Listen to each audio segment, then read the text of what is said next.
Well, UN Chief Antonio Guterres has been in Kenya, and earlier CGTN's Peninah Karibe asked him about whether he could confirm the report and the concerns of ethnic cleansing. We have now President Konare as a representative of the African Union, President Mojau as a representative of IGAD, and Mr. Hayerson as our representative, working seriously, shuttling, not only between Juba and South Africa, but also with the neighboring countries. We had the complete agreement of the neighboring countries, Sudan, Uganda, Kenya, and Ethiopia, on the need to have a common strategy to mitigate as much as possible the fighting and to move to a cessation of hostilities, and to have, as you mentioned, a inclusive national dialogue able to provide a solution to the political problems of the country.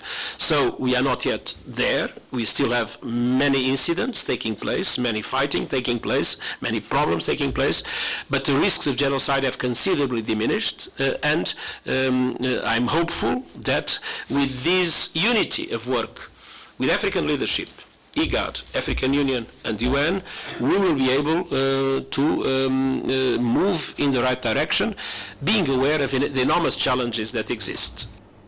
Well, let's get to you more now on this story. I'm joined live from New York by our UN correspondent, Liling Tan. Liling, of course, we've gotten confirmation of that report from the UN chief, but indeed the allegations being made are deeply troubling about ethnic cleansing, a possible genocide. What more can you tell us about the contents of this report? Yes, that's right. We saw accounts of appalling and horrific details about ethnic cleansing in this report, as well as human rights abuses against ethnic groups. But also we heard that warning that South Sudan is on the brink of a genocide. Now, this isn't entirely new. We have been hearing reports, warnings over the past few months of this deepening crisis, and this report kind of lays out, paints us a clearer picture of what's happening. It details the targeting of civilians, the deliberate use of starvation against civilians, brutal, violent rape, but also the use of hate speech by leadership officials, including President Salva Kiir himself.